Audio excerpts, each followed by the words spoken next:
né, Robson, que sentir o cheiro do nosso bambuzal, da morada do Beija-Flor, que um dia nós iremos lá de volta, né? Estaremos juntos. E o Robson já está convidado, que é o meu convidado sempre de me conduzir, de me cuidar lá dentro do bambuzal, né, meu amor? E agradecida pela sua presença. E agradecida pela presença de todos vocês que estão aqui, de coração, né? E hoje nós temos, olha, gente, eu estou ansiosa por essa palestra, vocês não sabem o quanto, porque eu quero ouvir a Regiane falar, né? Então, ouvir a Regiane falar, como já a Regina 1, Regina 2, que estão aqui, né? Outras pessoas, nossas alunas, já nos ouviram falar, sabe que Regiane fala gostoso, com coração, com energia curativa, né? Então, nós vamos falar um pouquinho da Regiane, antes que eu deixe ela falar, né? Então, a nossa querida Regiane Natel, ela é psicóloga, é mestre em ciências das religiões, é supervisora clínica, né? Também é especialista em psicologia analista, junguiana, e de data analista em psicologia analítica. Hoje a minha língua está enrolando, né? E ela é diretora administrativa da AJB, Associação Junguiana do Brasil. Então, ela traz para a gente aqui uma coisa maravilhosa. Foi esse ano que você publicou, Regina? Vamos ver. Além de professora, supervisora, ela é escritora. E ela escreveu um livro. Meu Deus, estou ficando envergonhada aqui, Sônia. O livro está aí para mostrar a capa, que eu esqueci de pedir para você. O Curador Ferido. Gente, eu faço essas Informação coisas. junguiana, né? Da editora Apris. Lindo. Deixa eu ver.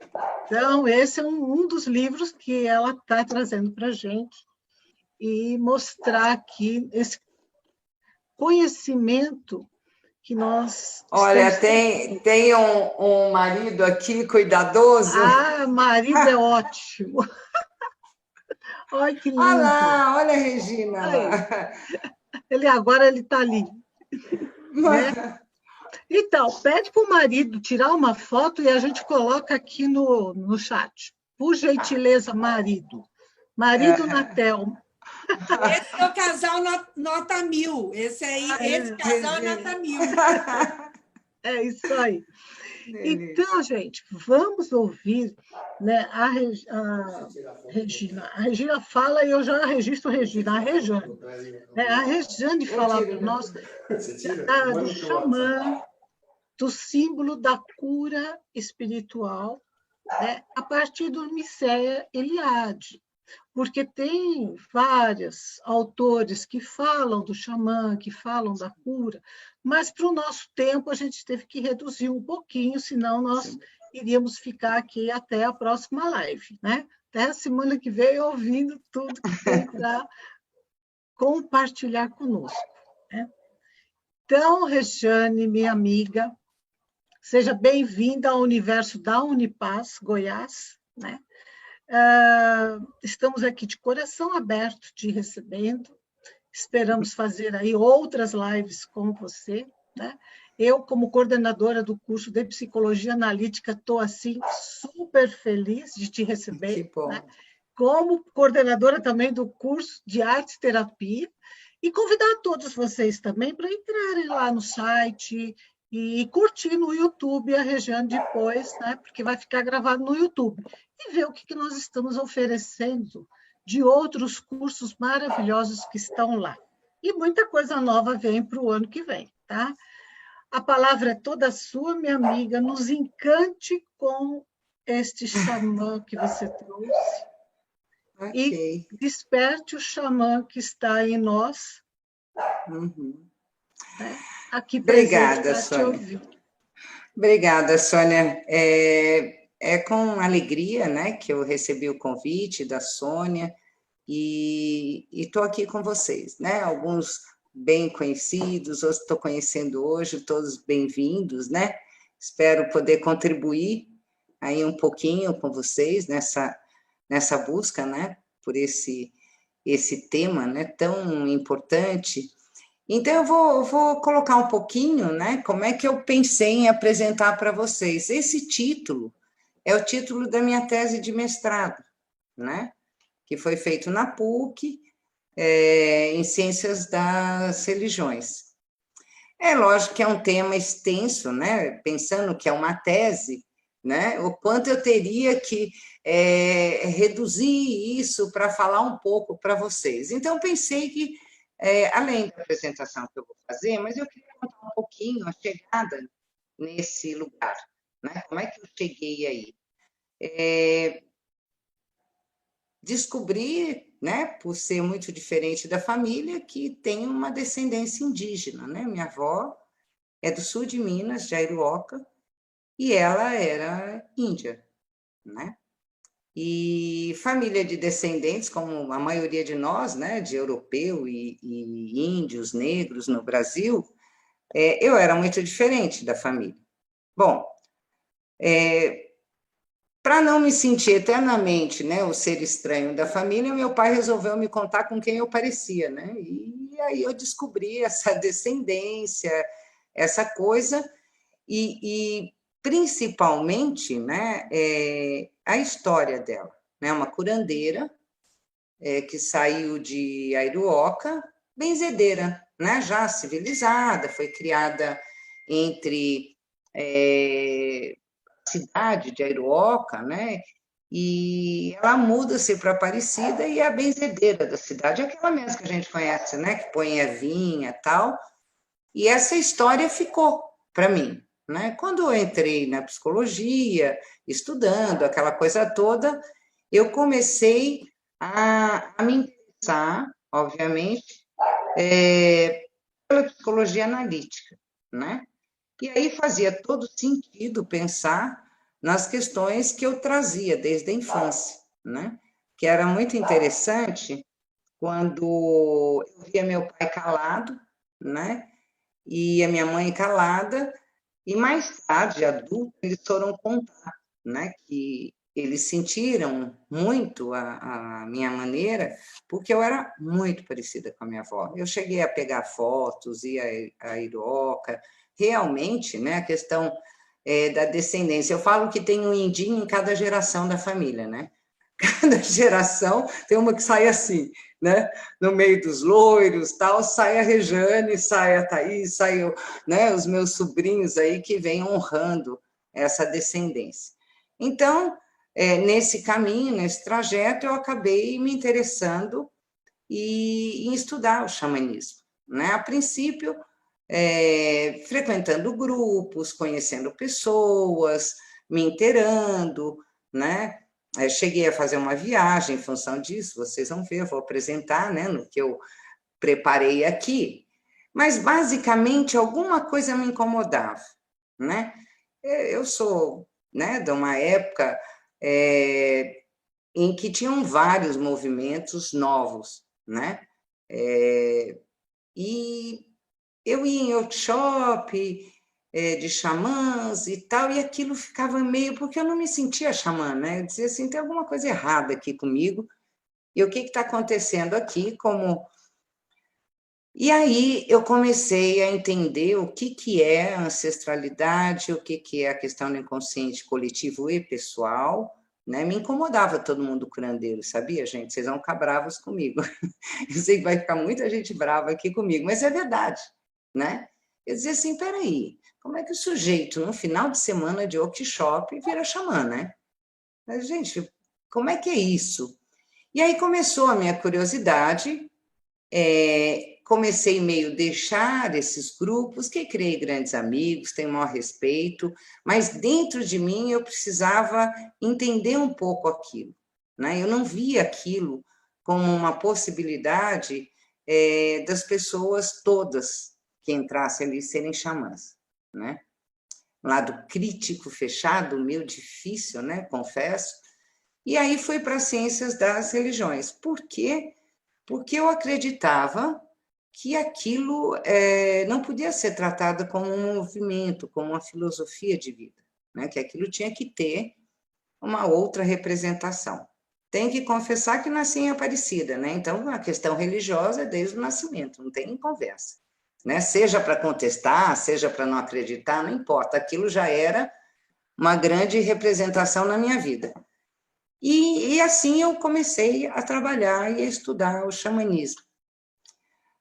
Ao longo do trabalho, dessa pesquisa toda, eu acabei entendendo, sim, o xamanismo como uma religião, né? Uma religião que hoje, no meu entender, tem várias ressignificações, eu vou falar um pouquinho disso, né, para vocês, mas que é uma religião por quê? Porque ela cumpre o preceito de religião, né, que é nada mais, nada menos, qualquer religião tem que ter mitos, ritos e interditos. Eu vou começar por aí, porque daí eu acho que vai ficar mais fácil eu apresentar o que eu tenho para apresentar para vocês. Os ritos a gente conhece, né, em várias religiões, no nosso convívio diário, e assim também é com o xamã, né, com o xamanismo. Esses ritos, as danças, como a Sônia evocou, né, Sônia, rituais que eu participei com um grupo Zapateca no México.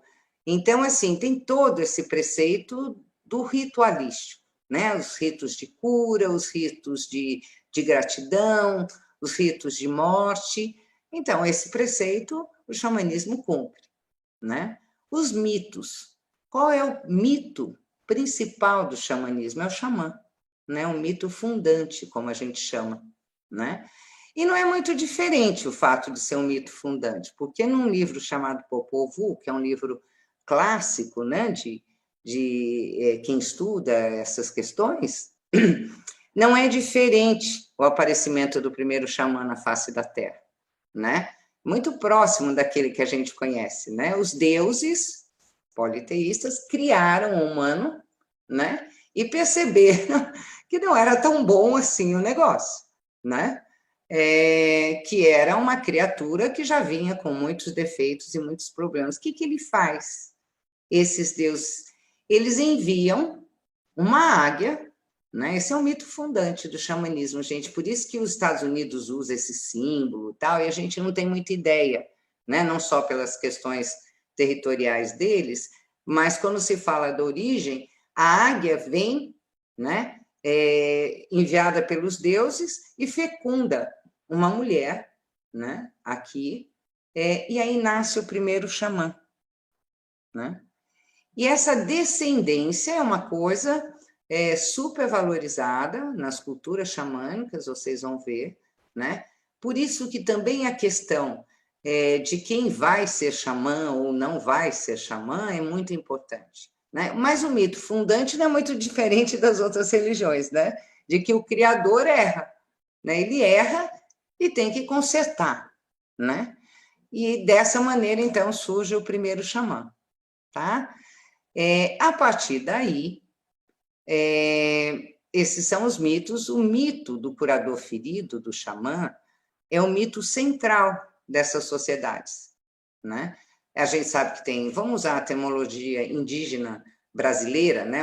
Os caciques, os aconselhadores e tal, mas o pajé é a imagem central, é o mito central, o mito vivo deles, né? Porque ele é o curador, ele é o sacerdote, ele é o conselheiro, ele é o organizador, né? Ele tem várias funções na tribo que mantém a tradição das primeiras sociedades xamânicas, né? Então, esse é um mito.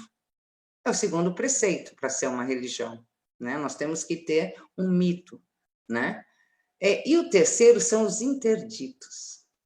Esse é o problema que eu encontrava quando eu me via estudando o xamanismo, né?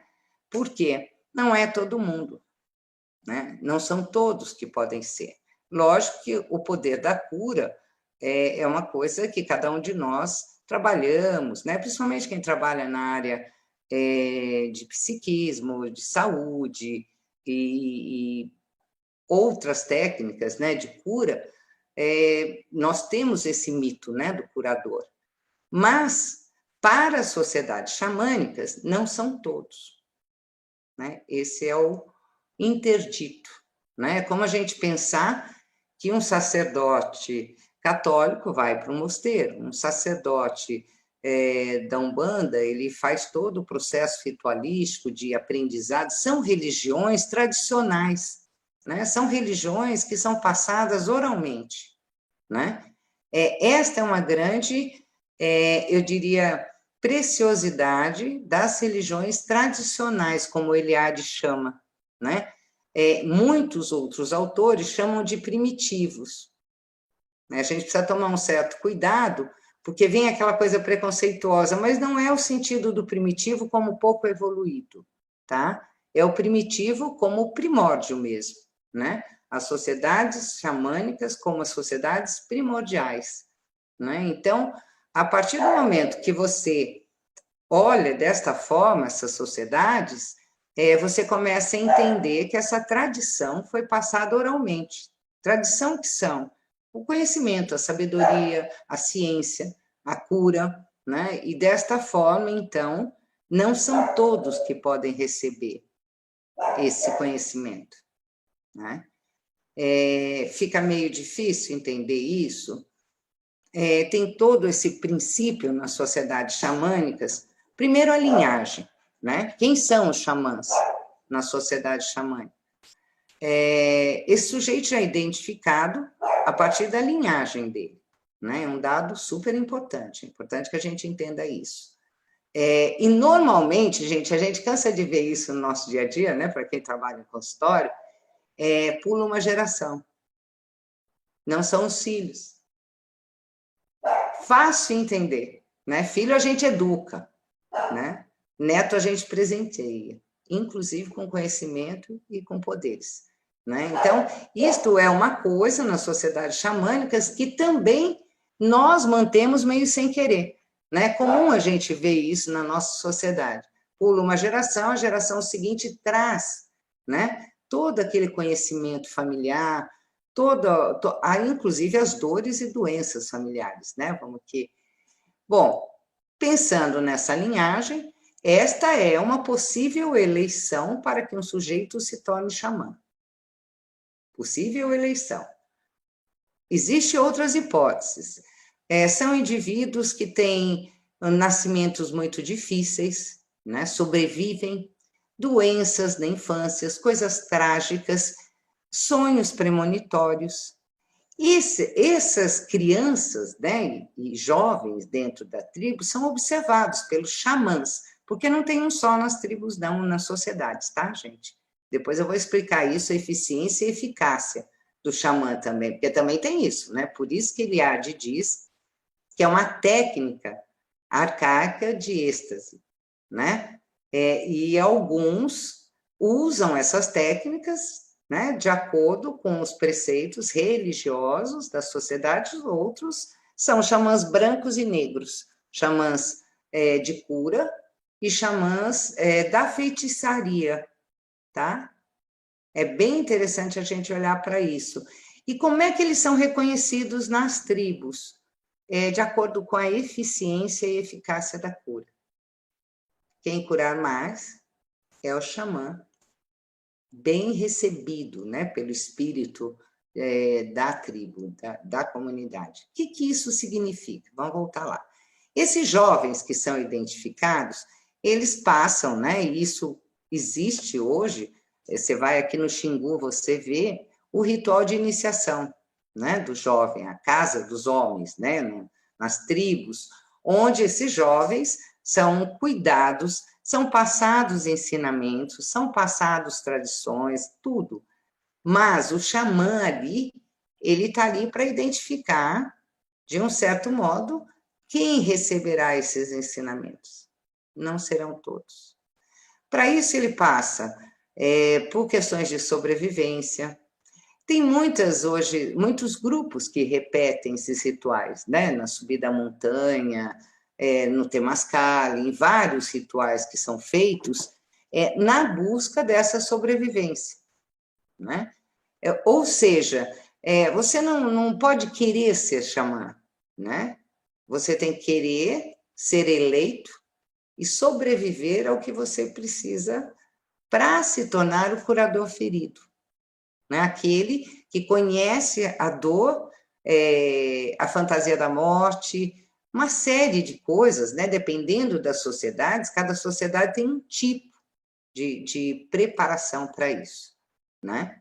Após passar todas essas provas, o xamã, né? O xamã que é vamos dizer assim, o eficiente, eu vou brincar, tá, gente? Porque eu não posso ficar dando termos aqui, né? Ou aquele que é o respeitado na sociedade, ele elege, né? Ele procura nisso.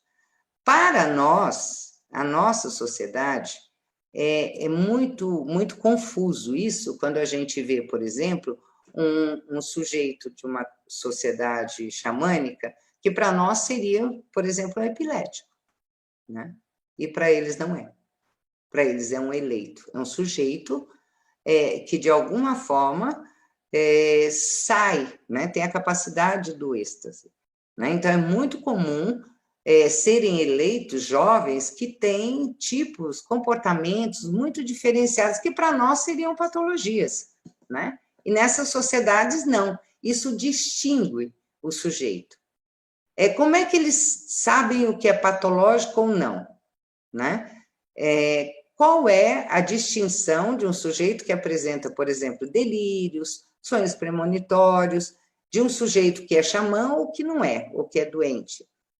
Ele tem que ir e voltar ao mundo dos espíritos. Olha, gente, que coisa fantástica. Né? Se a gente for pensar, na nossa sociedade são os místicos, né?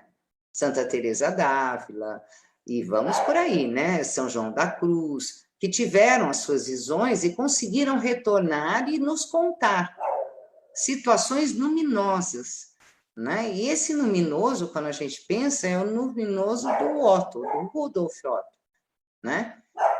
Porque a gente tem hoje, como um hábito de linguagem, dizer, vivi um momento luminoso, e como em junguiano, pior ainda, né? Tudo é luminoso.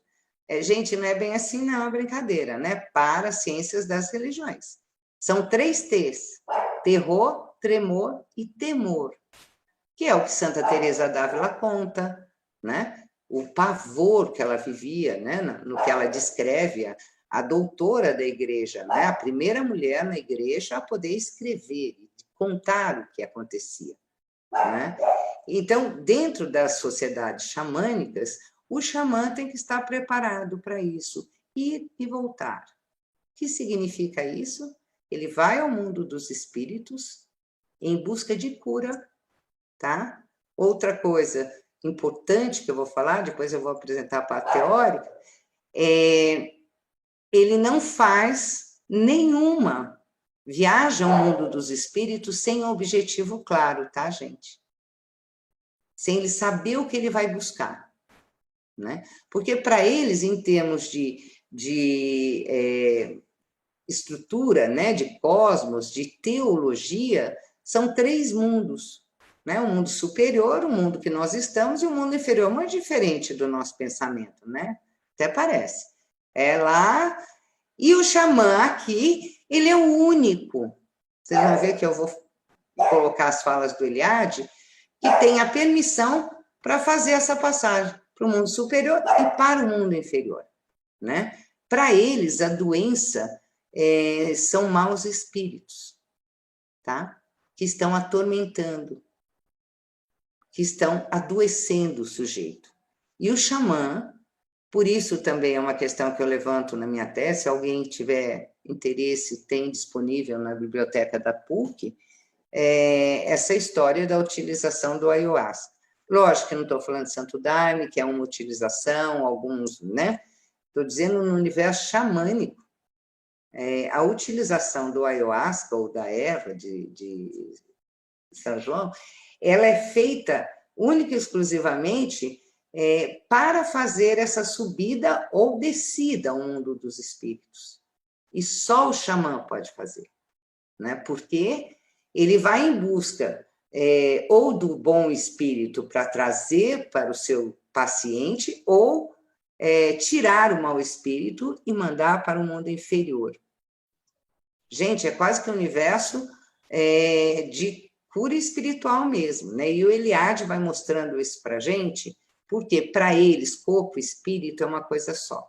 Não existe, né? Regiane, Fale. é importante também aqui, só te cortar um pouquinho, esclarecer, né, isso que você falou, é só o xamã, ele está ligado, é todo um ritual, porque atualmente as pessoas andam tomando ervas e outras coisas para entrar nesse universo sem a permissão e um caminho para ser feito. Tem um caminho, tem uma permissão, tem uma iniciação para tudo isso. Quer dizer, eu não posso chegar lá e tomar a erva e ficar querendo entrar nesse mundo sagrada, espiritual. Sônia. É sagrado e pode até desagregar se não tiver todo um preparo para esse caminho. Né? Eu acho que isso é um alerta muito importante, porque algumas pessoas estão tão ansiosas para alcançar esse mundo espiritual que às vezes entram em rituais que não foram iniciadas para aquilo. Todo ritual tem uma iniciação, tem uma permissão, tem um caminho para você chegar nesse ponto que você está falando, que é de eu poder fazer essa viagem, né? O uso ou não de uma erva ou alguma coisa, mas eu tenho permissão para ir e vir e também a permissão psicológica. Eu já tive um preparo psicológico para chegar nesse ponto. Não é num momento, uma sessão que eu vou lá e faço, e depois aparece nos nossos consultórios, né, pessoas desagregadas porque fizeram isso sem o ritual e sem a preparação necessária. Né? Eu até concluindo, eu acho ótima a sua colocação, Sônia, obrigada. Né? Com certeza, a utilização é uma maneira do xamã, que está ali cuidando, transmitindo, ensinando, perceber o que é patológico ou não, que é isso que a Sônia está falando. Né? O sujeito que tem essa, eu diria, vocação, dom, né? Uma questão de escolha, ele vai e volta. Na patologia, não volta. Né? Chega dissociado. Quantos casos a gente vê assim? Né? Eu concordo plenamente, Sônia. E é um alerta que eu penso, né, com essa questão da utilização, né, de rituais que muitas vezes não fazem parte da nossa estrutura interna, egóica, todo esse aprendizado, essa iniciação. Você vê, eles são testados fisicamente no máximo, né? Tem coisas até que eu li, vocês devem ter visto também, que a gente não consegue imaginar como é que alguém passa por aquela prova, né? Física. Por quê? Porque o sujeito tem que ter estrutura para o retorno. Né? O xamã não é o louco da sociedade xamânica, nem o delirante, né? Ele é o sujeito que tem uma estrutura capaz de entrar em contato com o mundo dos espíritos e retornar trazendo o que é necessário como cura para o mundo que nós vivemos, mundo do meio. Né? Muito das estruturas que o Eliade coloca, ele chama o nosso mundo de mundo do meio. Né? Porque ele, como grande pesquisador, né, das religiões, um grande historiador, né, era isso. Ele tinha um grupo, né? Quem não conhece um pouco a história do Eliade, é legal a gente saber, né? Porque estrutura a gente também. Ele tinha um escritório em Paris e que ele tinha um grupo de antropólogos, sociólogos, de pessoas que faziam a coletânea para a pesquisa dele, né? Então ele vai fazer na universalidade dessas sociedades, no livro dele, né, Xamanismo, Técnicas Arcaicas de Êxtase, que é o grande, eu diria, o grande direcionador para quem quer estudar xamanismo. Eu chamo de Bíblia, né? Eu falei a Bíblia do xamanismo, que é o Eliade quem faz, um historiador, né, das religiões. Quando ele se propõe a isso, o que a gente tem que entender? Né? Ele vai entendendo essa universalidade, ou seja, vai de encontro às nossas questões contra o inconsciente coletivo. Né? E essa escolha do curador ferido é uma escolha feita pela ancestralidade, gente. Né? É aquela história que a gente olha e fala assim, ai, meu Deus, né? Como eu rejeitei, né? Como eu não vi, né? Como eu não aceitei, e que nós somos obrigados a passar na análise, em qualquer outro processo psíquico, médico que a gente tenha que fazer, né? A partir disso, o que a gente entende, né? Que eu tratei o xamanismo, e eu falo eu porque, assim, muita gente discorda de mim, né, gente? Eu tenho que ser muito honesta, eu tenho que colocar isso como religião, né? Nós podemos aproveitar alguns rituais? Sim, podemos, né? Depende, obviamente, daquilo que Jung chama de função religiosa, né? Se fizer sentido para o self, ok. Mas a questão religião exige essas três posturas: ritos, mitos e interditos. Então, o xamanismo, as sociedades xamânicas tribais, elas cumprem esse processo, né? O que determina que o xamanismo é uma religião. Nessa escolha, nesse processo que o sujeito é submetido para poder aprender, para poder ser um xamã, a gente não pode esquecer disso, né? Então, por favor, o próprio Eliade chama de filosofia de vida, mas depois embaixo ele se desmente, vocês vão ver aqui, né? Ele mesmo recolhe essa fala, por quê? Porque tem essa coisa da ligação com a natureza, sim, né? Eles são politeístas, a natureza é a referência de vida, né? Para essas sociedades, mas a gente não pode dizer que é única em qualquer lugar, né? O xamanismo está na Sibéria, está na América Central, está na Europa, né? De várias formas. Então, a gente vai entendendo que a questão hoje de reatualizarmos alguns rituais tem muito mais a ver com o nosso inconsciente do que com as sociedades xamânicas, tá, gente? Só para você, muito mais a ver com a busca de cada um, né? Porque como sociedade, como xamanismo, nós estamos falando de uma herança nossa muito, muito, muito anterior ao que nós podemos acessar, né? Bom, alguém quer fazer alguma pergunta? Eu quero, Regiane. Érica. Quem está falando? Érica, vou abrir minha câmera. Tá. Prazer te conhecer, tô adorando. Eu sou de Guaratinguetá. Nossa, vizinha da minha terra natal? Vizinha, sou da sua terra natal, mas já moro na Bahia há 25 anos. E recém-formei como analista junguiana pelo Instituto Junguiano da Bahia. E eu queria entender o que você chama de interditos. Nesse processo, Érica, em que o sujeito é colocado, né, como um aprendiz, né, e que é submetido a provas, muitas vezes o xamã que está fazendo esse processo, né, ou os xamãs, porque nem sempre são um, eles entendem que aquele sujeito não está preparado, ou sucumbe mesmo, sabe? Nas provas de sobrevivência, nas provas de resistência, sucumbem, adoecem, patologizam, né? Esse é o interdito, né? Aquilo que ele não pode ser um xamã, né? Por isso os interditos. É como a gente pensar na nossa sociedade que para ser um sacerdote, o sujeito tem anos, né, de seminário, de estudo, se a gente for pensar na Umbanda, né, a preparação, todos os rituais, é o mesmo processo, né, os interditos. Então, nem todos que são submetidos ou até identificados nessa sociedade cumprem o mito do curador ferido.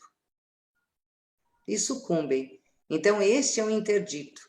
E os próprios xamãs, muitas vezes, acabam... Gente, é uma sociedade, né? Então, assim, o sujeito não faz muita cura, o xamã lá, chefe, não gosta, não. Eles vão para parar, né? Você não está preparado. Este é o interdito, sabe? Então, assim, é como se a gente pensasse, e você já deve ter convivido isso, a Sônia falou, está me dando liberdade para falar, né, Sônia? Eu pensei que eu tinha que tomar um pouco mais de cuidado. Quanta gente a gente vê aí ganhando um dinheirão, né, com essa história do xamanismo, e que provavelmente numa sociedade xamânica seriam tratados como xamãs negros. Negros porque são feiticeiros, não são curadores. Tá?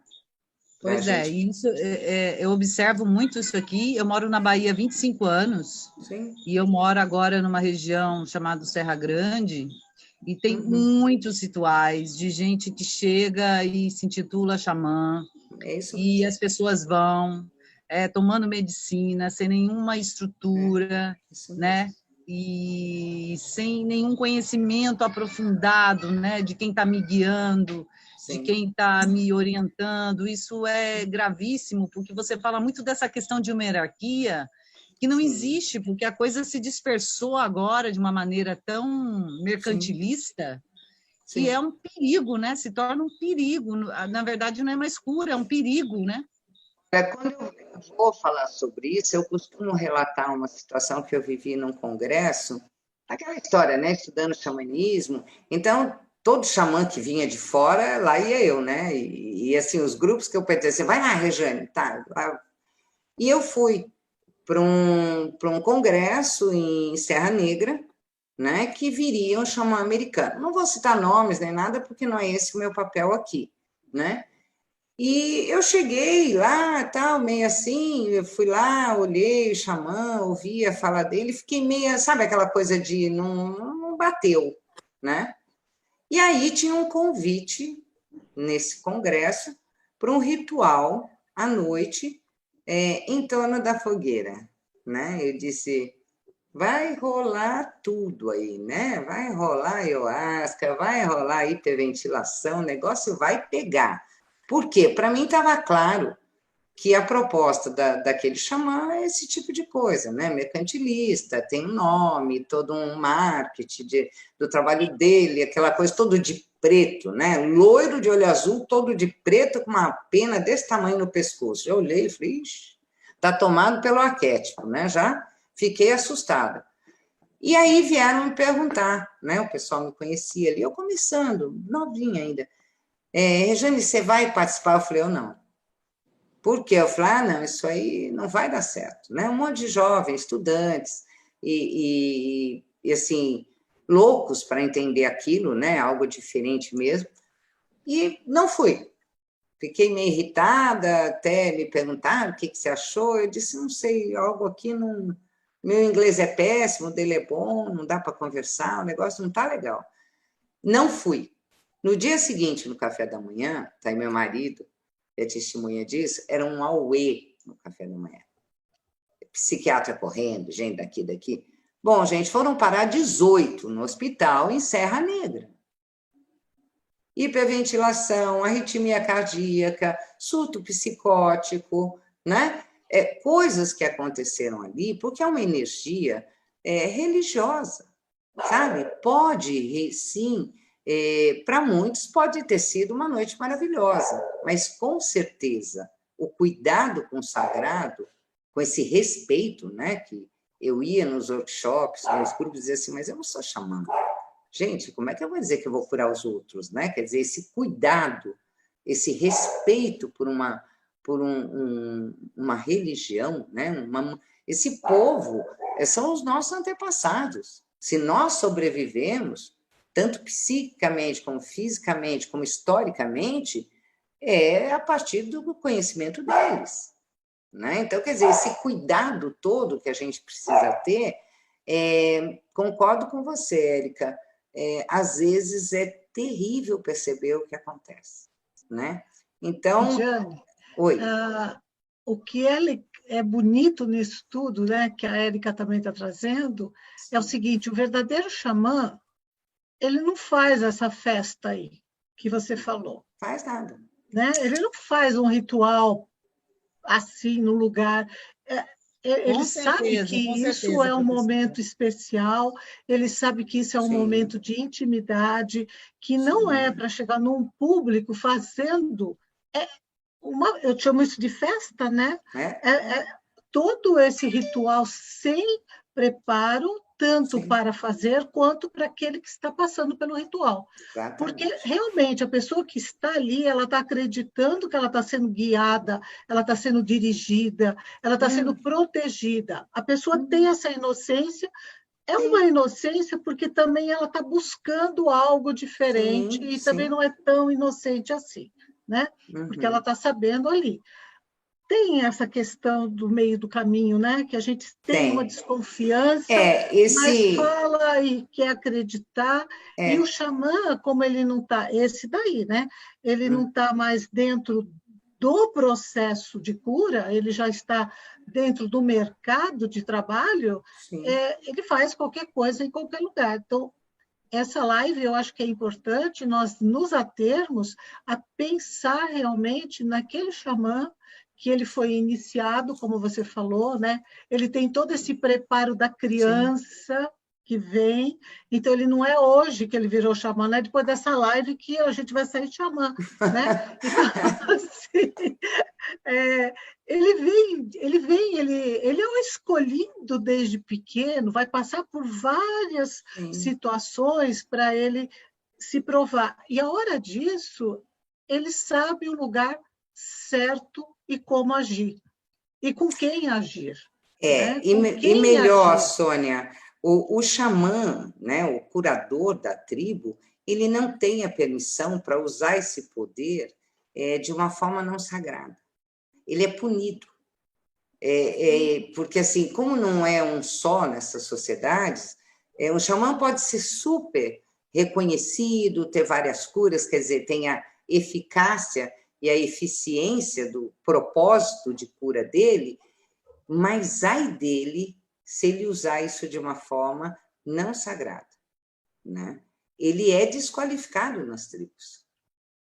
Ele simplesmente perde, porque é um status. O Eliade fala isso direto, né? Um status religioso, é um ofício, é uma profissão, né? Ele é um médico de almas e de corpo, porque ele não trabalha só com a questão espiritual, ele tem um grande conhecimento do que é a medicina daquela sociedade, das ervas, né? Das curas por emplastos, por rituais. Você fez um agora no comecinho, que eu disse assim, olha lá onde ela foi buscar isso, né? Esse do sopro, né? Não vou contar tudo não, pode ficar sossegado. Mas assim, que é uma coisa que se ele não fizer, o xamã, né?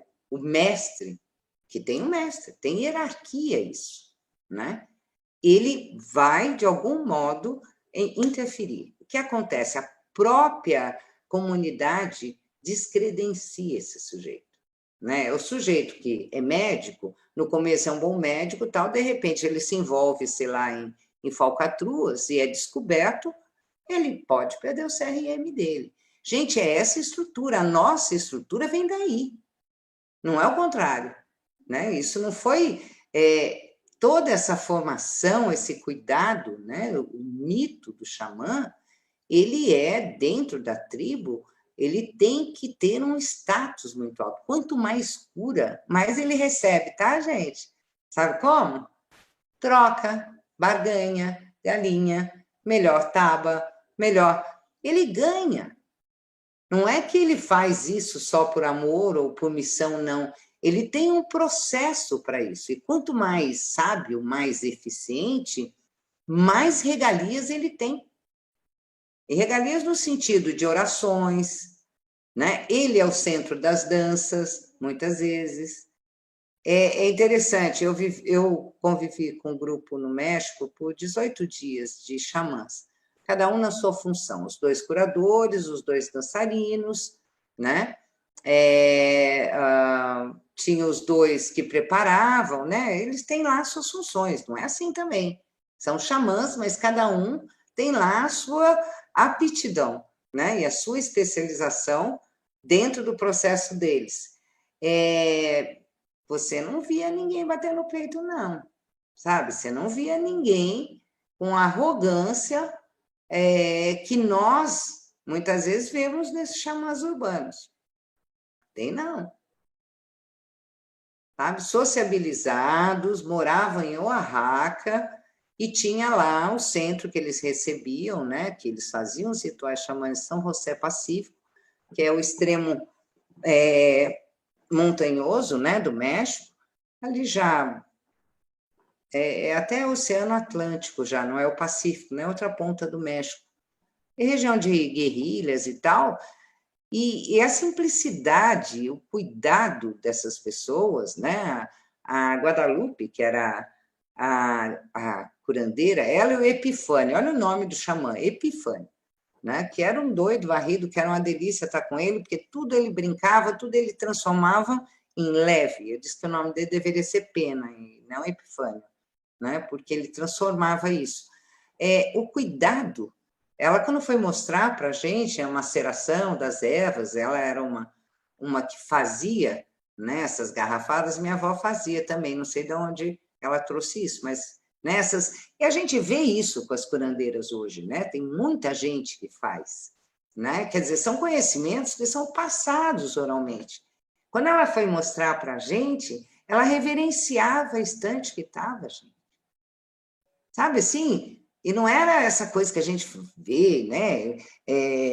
Alguém filma, alguém fotografa, não.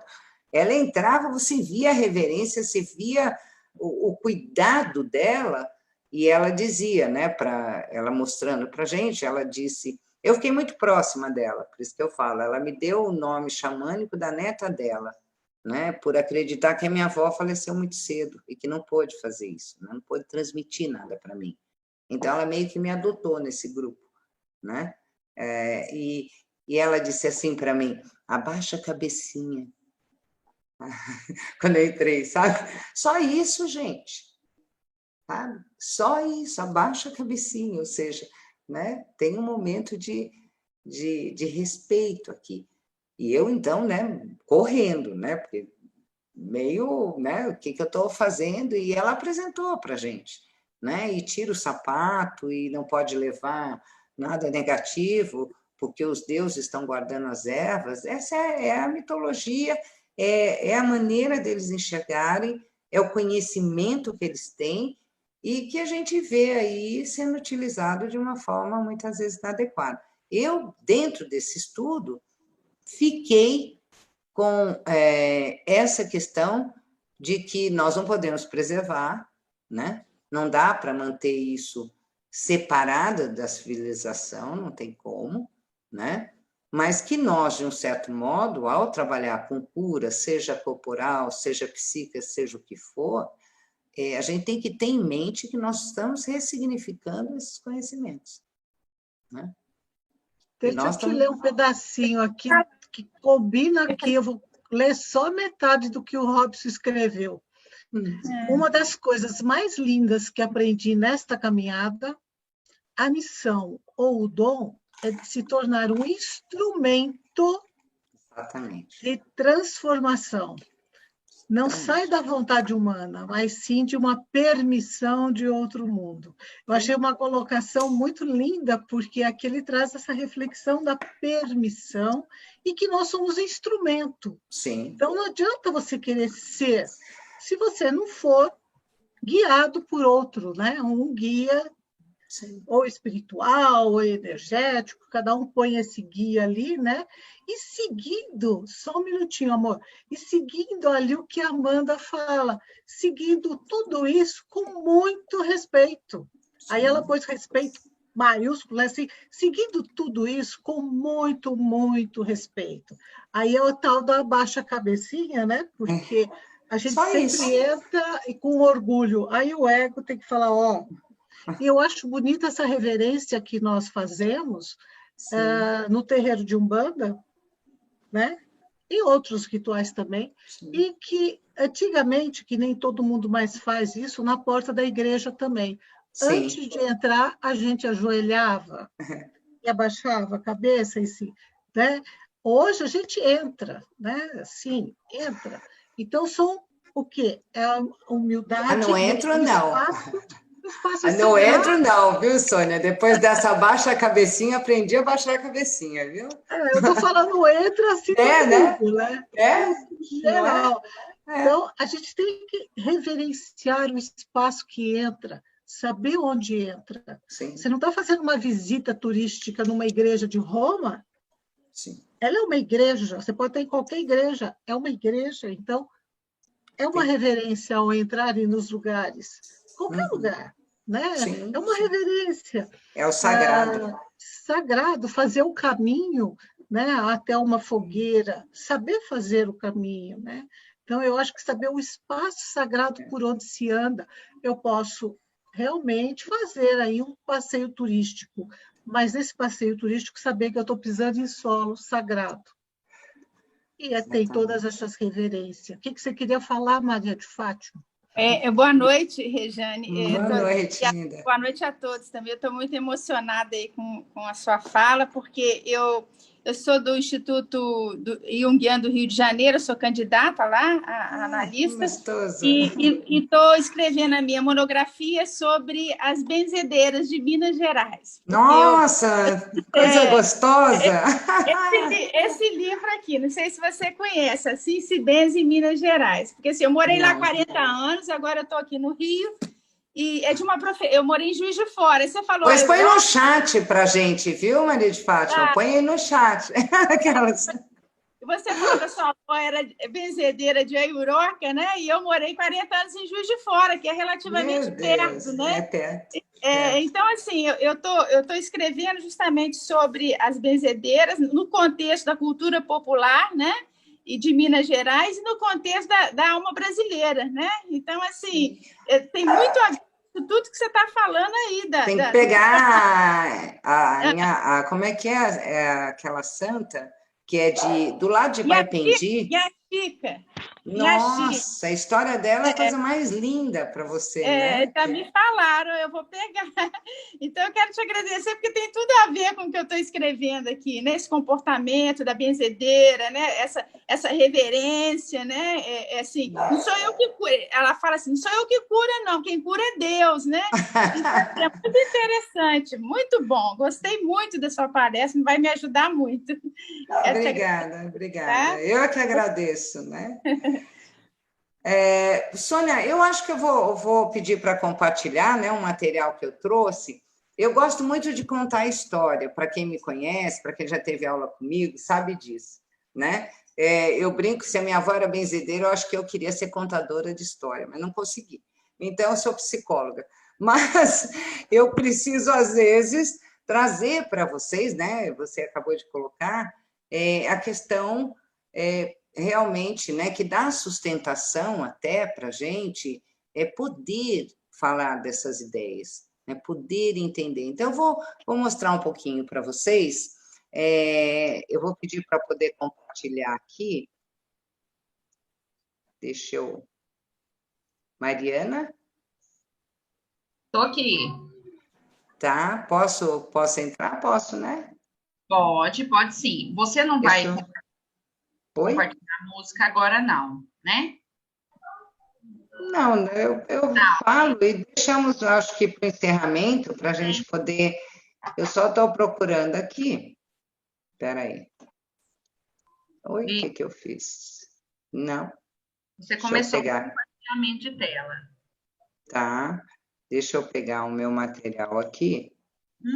Isso. Aí. Ok. Vamos lá. Apareceu já? Tá aqui. Não. Aí, vai aparecer agora. Isso, você está compartilhando. Vamos deixar abrir, né? Agora lá vou eu apanhar para colocar em slide. Para quem me conhece também sabe que eu sou um desastre nisso, né? Que eu precisaria de um assistente direto. Fazer essas coisas, a Mariana está aí, né, Mariana? Para me ajudar. Embaixo. Isso. Ótimo. Bom, essa foto que vocês estão vendo é o grupo de Zapatecas, de Oaxaca.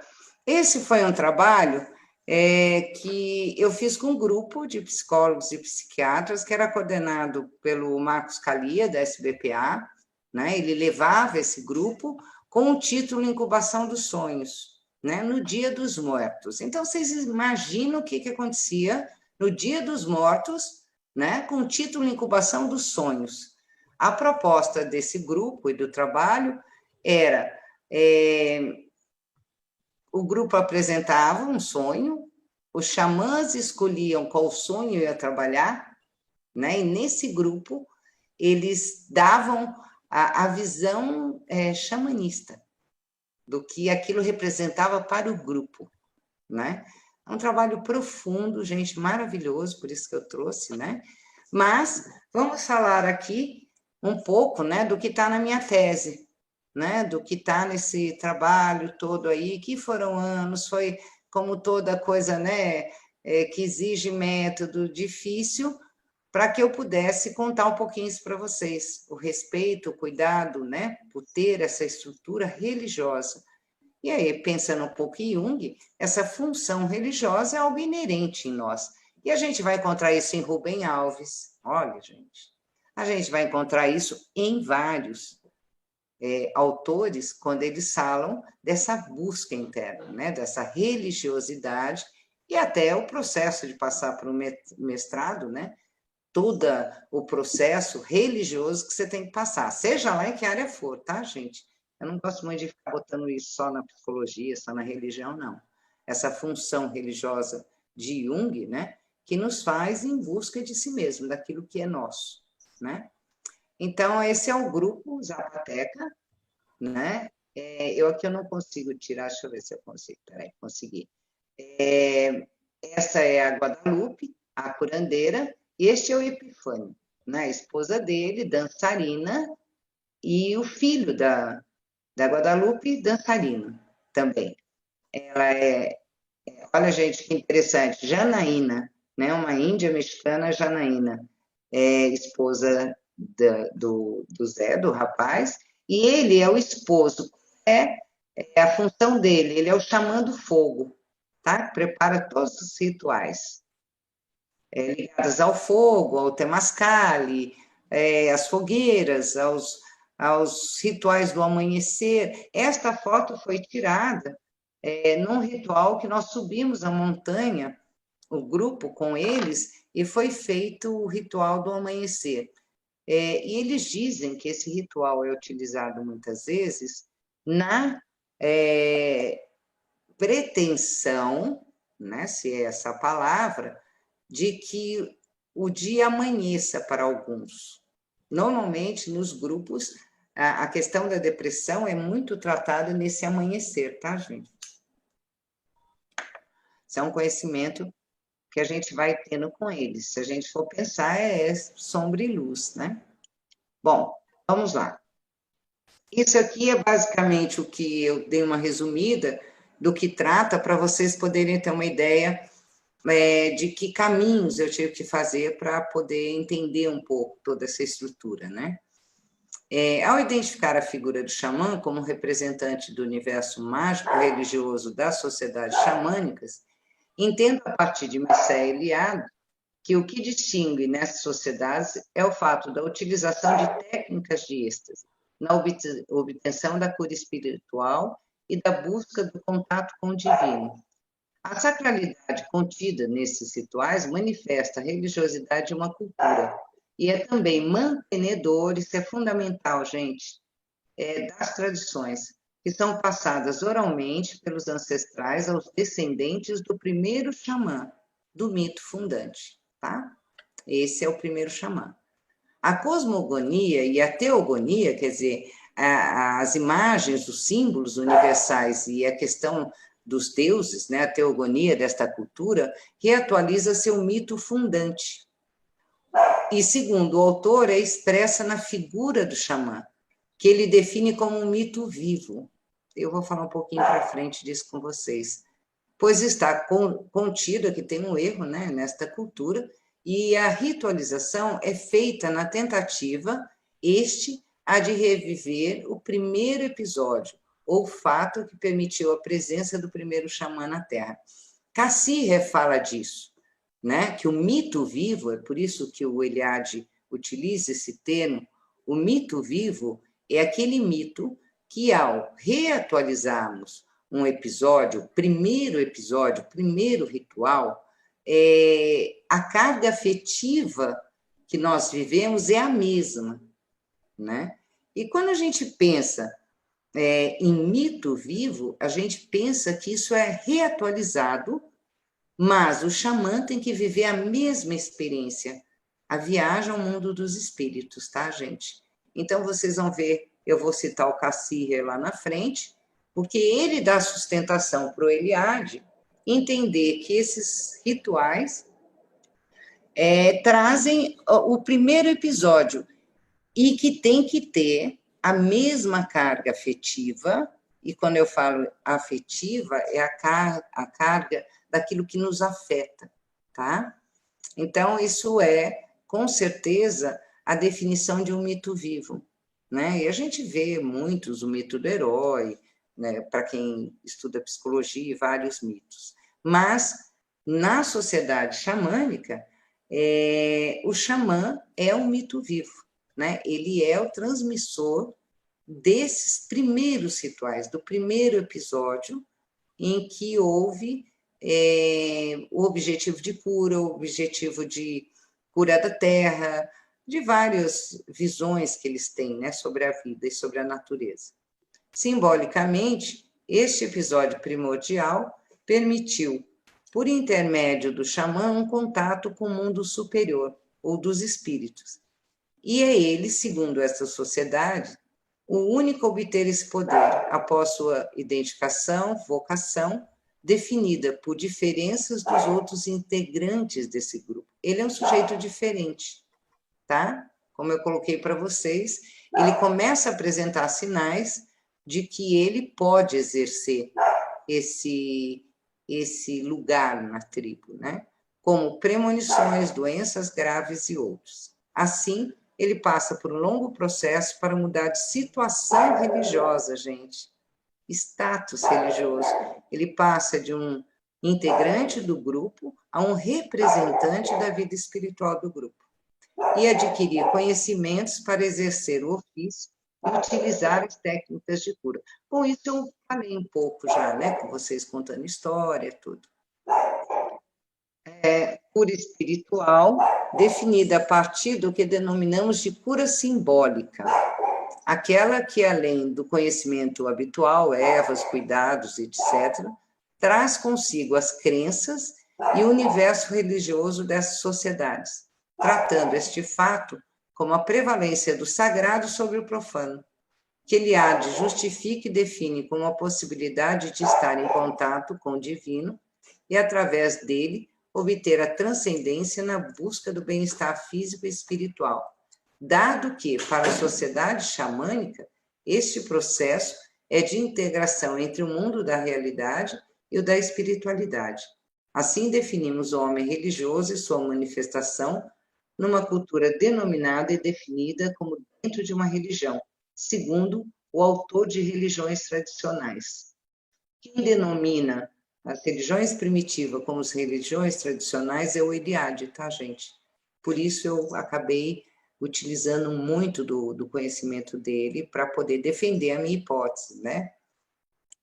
Bom, essas são fotos, como eu falei para vocês, esse é um grupo, né? Esse trabalho foi em 1998, gente. Até hoje eu me pego tendo algumas percepções de mudanças que foram feitas lá.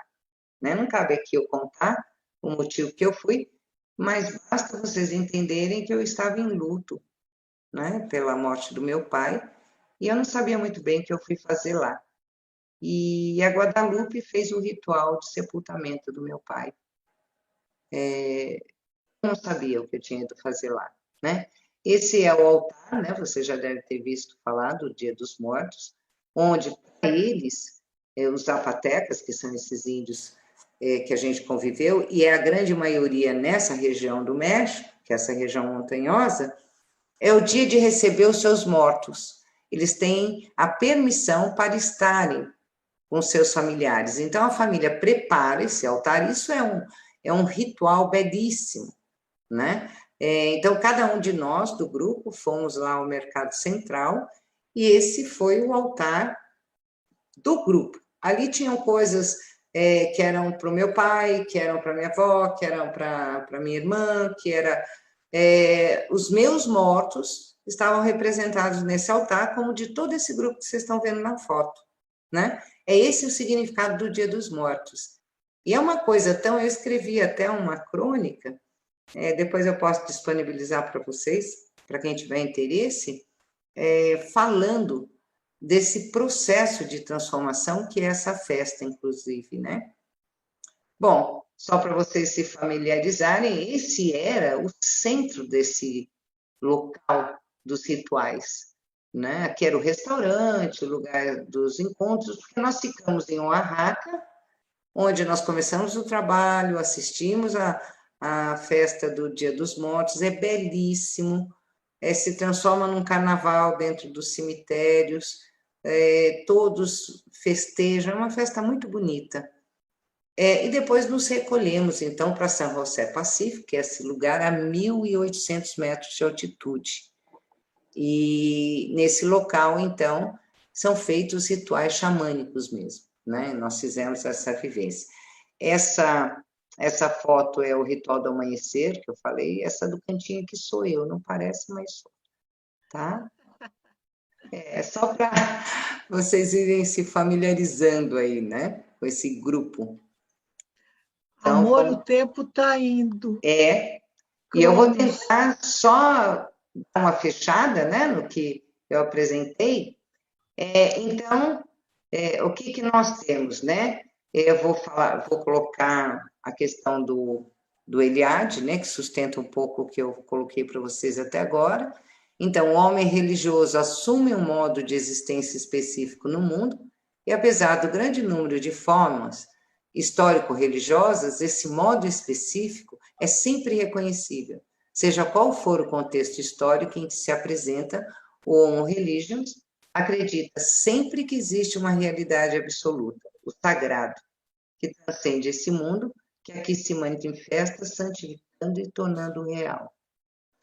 Sônia, você acha que eu devo parar e abrir para que a gente converse? Mais um pouquinho, fala mais um pouquinho. Tá bom. Mais um minutinho. Dá um toque, tá bom? Tá. Então, vamos lá. Eu tentei resumir para vocês, né, que para estudar, e eu acho que está também na abordagem junguiana, nós temos várias ciências, né, que englobam tudo isso, antropologia, sociologia, psicologia, ciências das religiões, entre outras, né? Aqui eu citei os autores que me orientaram nesse trabalho, né? O Neumann, quando ele traz as imagens, né, das grandes mães, e todo o trabalho dele tratando dessa imagem, né, da mãe como a terra, né, a provedora. O Jung, Campbell, Michael Taussig é interessante, ele é um psiquiatra americano que vive 2 anos na Bolívia e ele faz toda uma passagem em busca dos xamãs, né? É um livro pesado, porque ele fala do terror da colonização e da destruição que houve na cultura xamânica por causa disso, tá? Aí temos nosso querido Vilas Boas, né? A Jane é uma médica, ela fala do ponto de vista da saúde, né, e da cura. Bernard Lawn também, Donald também, e o Cassirer é um filósofo que vai trazer para a gente as questões da ritualização, né? Ele me dá uma estrutura enorme para entender o Eliade e o próprio Jung, tá, gente? Para quem estuda Jung. Vamos lá. Isso aqui é fala minha, esse é o Epifânio, o xamã com a esposa dele, né, que é a xamã dançarina, porque os rituais de dança não são todos que podem dançar também, tá, gente? E a gente faz isso, né? Então, vamos lá. O poder espiritual do xamã é o núcleo central da sua figura e se manifesta na cura. A cura se apresenta no âmbito religioso, dado seu ritual e invocação de auxílio espiritual que o xamã efetua. Assim, a cura espiritual se justifica. Embora na religiosidade dessas comunidades, o espiritual e o físico façam parte de uma mesma realidade, tá? Não existe essa separação, né? Não existe a aspirina que tem um efeito para todos, né? Que seria a cura que a gente conhece, né? O que existe é uma cura simbólica, né? Por isso eu uso como a cura espiritual, tá?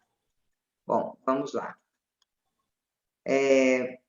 Aí aqui eu já me coloquei para vocês, vou ser bem rápida, né? Quanto à questão da religião, isso é uma fala minha também, mas que eu cito o Eliade e o Couliano, eles dizem que o xamanismo não é religião, mas se você vai cumprindo e entendendo, eu que parto do princípio das religiões, você vai ver que não é bem isso, né? Pelas questões que eu coloquei. Porém, não deixam de defini-lo como possibilidade de contato entre o mundo dos espíritos em função dos assuntos humanos.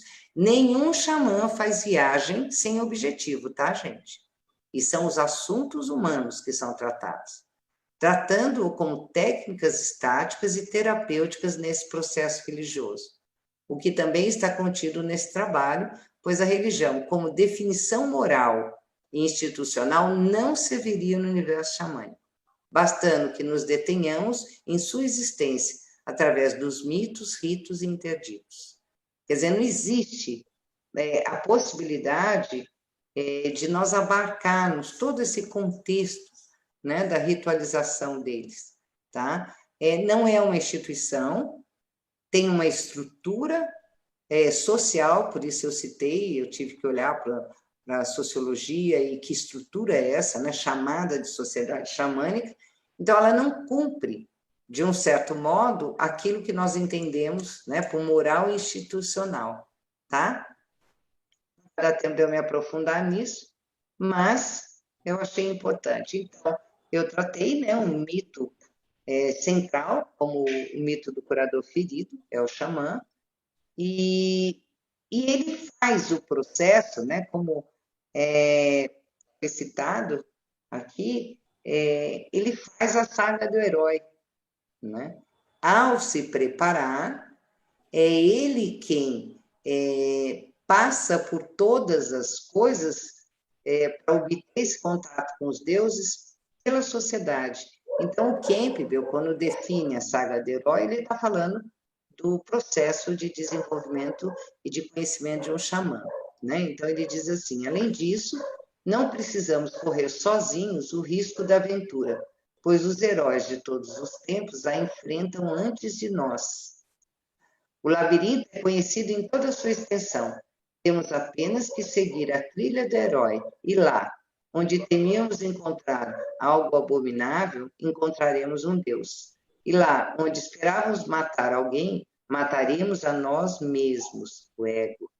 Onde imaginávamos viajar para longe, iremos ter ao centro da nossa própria existência. E lá onde pensávamos estar sós, estaremos na companhia do mundo todo. Nada mais perfeito do que uma sociedade primitiva, tá, gente? Se alguém quiser entender o que é sociedade, tem que olhar deste modo. Os papéis, a estrutura e tudo, tá?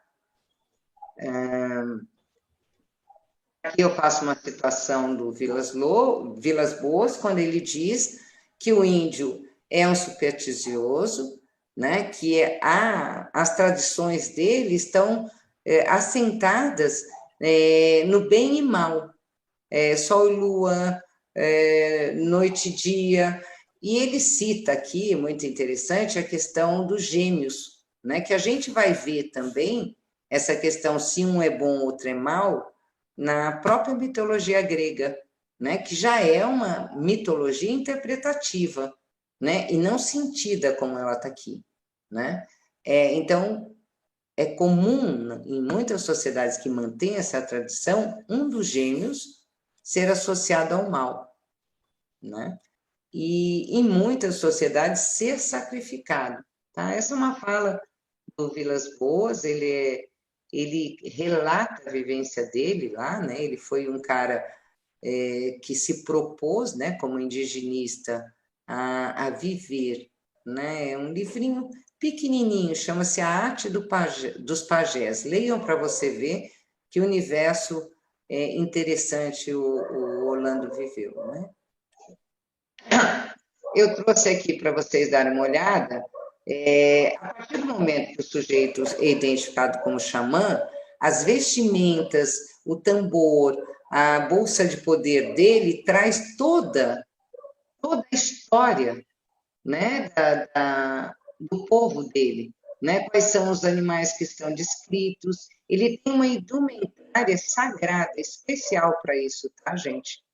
Então, essa é uma imagem de um xamã, bem primitivo mesmo, que o Eliade apresenta num dos livros dele, e o tambor que eles utilizam, esse símbolo aqui, provavelmente conta a história dos xamãs dessa comunidade, dessa sociedade, tá? Eu coloco isso, né? O xamã é a cura espiritual. Eu já comentei com vocês o chamado e a obtenção dos poderes da cura, o sagrado, né? Como é que eles se apresentam, a indumentária e objetos de poder para a cura, isto é, de cada xamã, mas representa toda a cosmogonia e teologia daquele grupo, tá? E a efetivação e a eficácia da cura xamânica. Não basta ser xamã, ele tem que curar. Ele tem que curar a alma, ele tem que curar o corpo, ele tem que curar os erros das suas comunidades, ele tem um papel muito importante. E quanto mais eficiente é a sua cura, maior é o seu status nos grupos, tá? Estou finalizando aqui. Essa é uma roupa, né, que mostra um pouquinho mais para a gente o que eu falei, né, que essas roupas contam a história. Estão vendo os animais aqui? Provavelmente são os animais de poder. Essa árvore provavelmente deve ser a árvore, né, da vida desse grupo, né? Ela deve simbolizar toda a questão religiosa, né? Nessas indumentárias dos xamãs, eles contam a história daquele povo. Tá bom, gente? O que eu tinha aqui para apresentar, né? Eu vou parar a apresentação. Corri um pouquinho, né, Sônia? É muito, né? Eu tenho uma pergunta, eu tenho umas considerações. Então, como nós temos aqui, tem gente que vem toda semana, já sabe que é muita coisa que nós trazemos, palestrantes excelentes, que nós queremos continuar ouvindo. Mas eu tenho tempo, né? Sim. Cronos fica em cima de mim, assim, o tempo todo. Então... Eu queria perguntar alguma coisa, considerar alguma coisa. Rapidinho, vamos lá. Rapidinho. Eu queria pontuar o que a Rejane falou, a questão também, fazendo um paralelo com o candomblé. Eu vivo na Bahia há 25 anos e sou ligada à questão do candomblé também, e é a questão da hierarquia, né, Rejane, que você pontuou muito. A gente não vê ielorixás por aí fazendo retiros, fazendo jornadas por aí, porque elas têm uma hierarquia muito clara, né, do terreno sagrado. Elas não vão para qualquer lugar fazer vivências, né? Não existe e outra questão, não existe isso, né? E é o que está se perdendo nessa história desse xamanismo moderno aí que a gente está vendo por aí, que qualquer um vem aplicar rituais e você não sabe de onde vem. Aí, nesse sentido, Rejane, eu queria te perguntar assim, como a gente pode reconhecer, sabe, que é um trabalho sério ou que não é um trabalho sério, né? Às vezes, por um card, você vê uma chamada e você vê uma descrição e a pessoa fica perdida e, às vezes, se joga numa coisa que pode não ser muito séria. Assim, que indicadores são importantes para a gente identificar? Olha, isso é uma coisa, né, que eu aprendi apanhando, né? Vendo isso, né? Existe, sim, grandes xamãs, né, que estão sociabilizados, civilizados, né, na nossa sociedade. Habitualmente, eles são curadores, né? O que a gente hoje, eu tomo muito cuidado, com essa questão mercantilista, né? Com essa questão como é que eu vou dizer? do histrionismo mesmo, né? Do aparecer, essa necessidade egóica uma coisa que a gente precisa tomar cuidado, né? Quando isso aparece, a gente precisa estar muito, muito atenta. Eu uma vez eu fui visitar uma xamã siberiana que estava aqui em São Paulo, e tinha um rapaz, né? Imagina, era o único tradutor, era um repórter da Folha, que se prestou a traduzir o que ela dizia. Gente, é a coisa mais linda do mundo quando você vê um xamã. Eu, encantada. Ela cantava, ela dançava, e ela me disse coisas, assim, você vive isso, sabe, Érica? É a história, né? Você sente, você percebe. Não era um preço absurdo, ela veio da Sibéria aqui, né, com um rapazinho lá, um repórter novinho, traduzindo num espaço que foi oferecido a ela como cortesia, e a simplicidade com que ela tratou aquilo, a gente estar atento, sabe? Não entrar nesses grandes grupos, sentiu, não faz sentido, não é legal, não diz nada para mim, sai correndo. Eu já entrei em grupo assim, tá, gente? Então, é na experiência mesmo, eu não teria, sabe, como te dizer, esse é bom, aquele é ruim. Lógico que eu fui lá no México num grupo de xamãs, tá fácil, né? Você pode abrir a alma, né? Assim mesmo, entre os 6 que estão ali, eu tinha meus prediletos, eu tinha aqueles que faziam algum sentido para mim, né? Isso é uma fala religiosa nossa e uma escuta religiosa também para tratar. É aquilo que fala de alma para alma, né? Sim. A gente sente, parece que quando abaixa o ego e a necessidade de encontrar no outro a resposta que está dentro de si mesmo, você consegue ver o brilho, a luz daquele outro, se é uma luz que te serve. Porque nem sempre todas as luzes são para nós, né? Tem uma escolha ali. Então, existe uma energia que nos acolhe, que nos orienta. E lembrar sempre, dentro de você tem a sua própria cura. Opa! Né? Tem o seu xamã que sabe muito bem o que você quer ouvir. Por isso, você vai procurar no outro para que ele diga aquilo que você já sabia. É interessante isso, porque os depoimentos são bem assim. Era isso que eu queria ouvir. Mas quando o xamã fala uma coisa que você não queria ouvir, o xamã está errado, né? Então, é assim, o que é que você quer ouvir? O que é que você quer buscar? Aonde você vai caminhar? Então, é difícil falar, vai aqui, vai ali, vai lá. Não existe isso. Isso não né? existe, porque o é uma leitura e um ouvido próprio. Eu fui uma vez porque eu ia em todos, né? Estudando isso, gente. Quer dizer, tem o xamã lá vou eu, né? E eu nunca tomei um susto tão grande em toda a minha vida, porque eu entrei já desacreditando pelo preço, né? Puta, olha o que o cara está cobrando, mas eu vou lá, fazer o quê, né? Estou estudando, tem que conhecer. E a história da gente entender a ressignificação, né, desses conhecimentos. Eu entrei, aquela história toco tambor, da viagem xamânica, muitos aqui já conhecem, e eu, assim, né, desconfiadíssima, sabe? Aquela cara assim, eita, fui lesada, né? Eita, mas como eu sou idiota. Gente, aí vale saber Jung. Vem uma imaginação espontânea, vem uma imagem, uma coisa tão horrível. Para mim, não é o xamã, não estou falando dele, não, tá? Essa coisa do que está interno, né? Do trabalho interno. Que eu, sabe assim, abri o olhão e disse assim, gente, o que eu vou fazer com isso? Lógico que eu tive que trabalhar isso, né, na minha análise, desenhar isso, fiquei com medo de dormir uns 3, 4 dias, né? O que é isso, né? Muitos de nós aqui somos psicólogos, isto é entrar em contato com o inconsciente. E eu queira ou não, aquele tambor, sem ele abrir a boca, que ele nem precisou, né? Porque eu abri o olhão e não falei mais nada, ele também não falou mais nada, terminou o tambor, fui embora, não quero conversa, porque eu não conseguia olhar para aquilo que estava acontecendo. Comigo. Eu nem relatei, tá?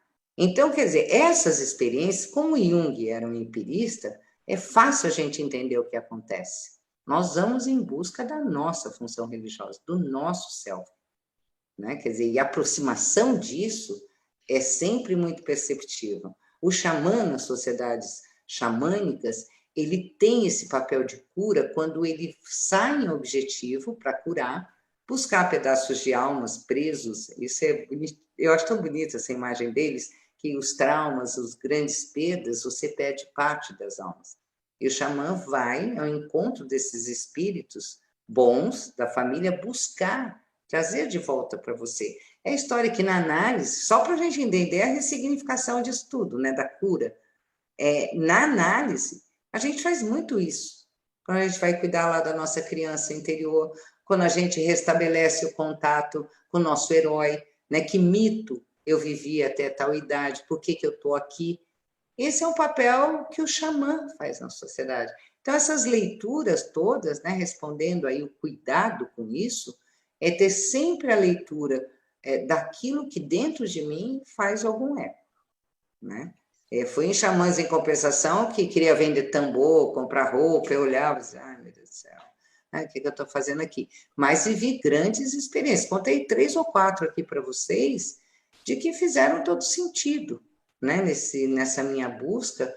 E agora, cuidado sim com essa utilização indevida de alucinógenos, às vezes nem é a ayahuasca, gente, tá? Tem grandes pesquisas nos Estados Unidos. Isso que eu queria colocar, professora, porque eu acho que essa chamada, essa reverberação de muitos rituais é muito em função dessas questões com esses psicoativos, sabe? Sim. Sendo psicoativos, as pessoas vão. Elas vão muito na busca do chegar nesse inconsciente por causa dessas ferramentas, né? É muito difícil você ver um ritual que não tenha isso e as pessoas vão simplesmente para conversar, dialogar com o xamã, com uma sabedoria, né? Precisa ter essa medicina que eles falam, né? Que é o ayahuasca, que é o mais comum, né? E o rapé também, que é muito utilizado, né? E que é muito utilizado hoje em dia. Se vende rapé em supermercado no Capão, na Chapada Diamantina, se vende rapé no supermercado para as pessoas utilizarem. É comum. Eu acho que isso é muito perigoso mesmo, né? Porque olha, vão por isso. Na minha banca de mestrado, eu conto isso porque eu queria matar um dos examinadores, né? Ele deixou eu falar, minhas filhas que até estão aqui me ouvindo, né? Que elas gostam de ouvir, estavam na banca, eram adolescentes, ele vira e pergunta se eu usei ayahuasca, né? Primeiro, quase que eu falei, olha aqui, eu sou cretino, isso não é pergunta de banca examinadora. Mas, como eu não podia, né, tem a questão da hierarquia, gente. Ele é examinadora, eu era uma mera pretendente ao título, né? Eu respondo o que eu respondi lá, nunca usei. E você vê, eu estou contando de um trabalho que eu fiz com o xamã, que a imagem que veio, se eu tivesse tomado ayahuasca, eu acho que sei lá o que ia acontecer, né? Na verdade, não precisa nada disso. Os nossos demônios, fantasmas, as nossas grandes mães, as nossas imagens, elas não precisam disso. Desde que você possa fazer um trabalho com você, né? Então, essa é a proposta da psicologia profunda, né? Quer dizer, eu vou lá, desconfiar do cara, eu falo, olha a minha sombra, olha o tamanho do xamã horroroso que eu vi. O meu xamã era horroroso, não era o dele, não. Eu tive que trabalhar isso muito tempo na minha análise. Então, essa utilização dos psicoativos, com certeza, tem uma questão social, sim. Tá? A gente precisa ter esse cuidado, sim. Concordo com vocês. Isso nós vamos deixar para uma outra live para o ano que vem. Senão... Olha, o ano que vem ainda tem muitas semanas para fazer. Se deixar, eu falo até amanhã aqui, gente. Não, aqui todo mundo adora falar e o povo adora ouvir, então isso é maravilhoso, né? Sim. Gente, nós estamos chegando no final, chegamos no final, né? Que estamos chegando, sim. Chegamos ao final, né? E é gostoso de ver vocês aqui. Abre suas janelinhas, porque a gente vai jogar beijinho, lembra disso? Abre janelinhas para a gente jogar beijinho, né? Jogar nossa energia boa aqui, então. E, Regiane, foi maravilhoso, como sempre, Obrigada. uma delícia te ouvir, né? Tem aqui as nossas alunas, você já cativou o público que está Muita sempre gente conhecida aqui também, queria agradecer, né? Aos meus queridos que pararam aqui, né, para me ouvir, né? Muita gente, obrigada.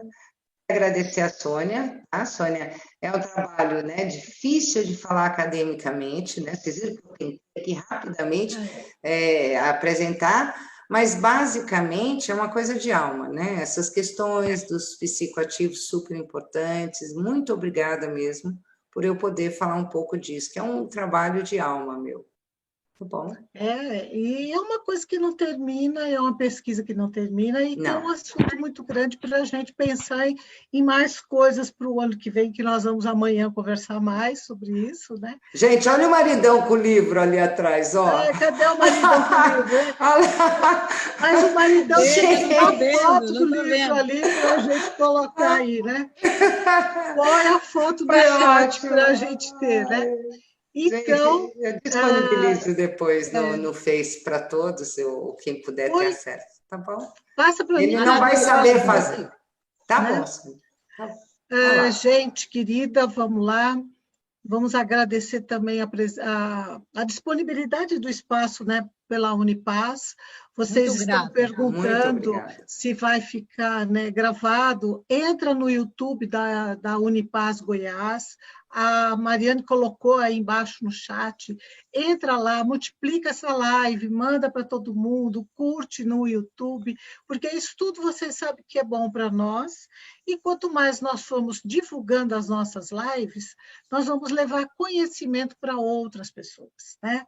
Ampliar esse conhecimento para outros, abrir portas para outros, assim como nós estamos abrindo portas aqui para vocês. Então, seremos multiplicadores. Nós somos multiplicadores, né? E multiplicadores de coisas boas, coisas que têm qualidade, palestras maravilhosas, com gente linda, maravilhosa presente aqui, né? Toda semana. E lembrando que o nosso curso de Psicologia Analítica estão ainda com as matrículas abertas, o ano que vem a arte-terapia começando, e temos os cursos de extensão também acontecendo, né? O ano que vem, né? Esse ano não vai acontecer curso de extensão. E uma coisa bem gostosa, não é gostosa, eu falei a palavra errada, né? Assim, nós teremos mais 2 lives só, viu, gente? Para vocês que estão aqui toda quinta, nós teremos só mais 2 lives para dezembro, aí a gente retoma lá para janeiro, fevereiro, nós vamos retomando, mas precisamos também descansar um pouquinho. Então, eu já estou sentindo até saudades, porque só tenho mais 2, né? Gostando de estar aqui já há tanto tempo. Então, amores, prepare a janelinha, Icaraí abre janelinha, Júlia, Daniel, né? Quem está aqui de janelinha fechada, abre, todo mundo abrindo, deixa eu ver, a segunda leva aqui, todo mundo de janelinha aberta, né? Vamos, gente, jogar beijos, né? Vamos jogar beijos para quem? Para a Regiane, vocês adoraram, então vamos lá. Joga beijo para a Regiane. Obrigada. Muitos beijos para você, querida. Né? Maravilhosa! Todos coloridos caiam em cima de você. Para vocês. Né? E que a Muito nossa grata. bênção de hoje te acompanhe. Então, gente, nesses Assim beijos, seja. pega o xamã que a gente vai jogar de novo. Pega o xamã aí. E vamos jogar beijo agora. Jogou para a Regiane, vamos jogar agora beijo para o mundo, para todas as pessoas. Vamos lá? Vamos jogar? Jogando. Beijo. Todo mundo e para vocês. Até quinta que vem, com muitas saudades. E deixa recadinho, que eu passo todos os recadinhos para a Regiane. Muito obrigada, gente. Muito Obrigada. grata, muito grata. Tchau, tchau, tchau. Tchau. Tchau, meus amores. Tchau, tchau. Boa noite.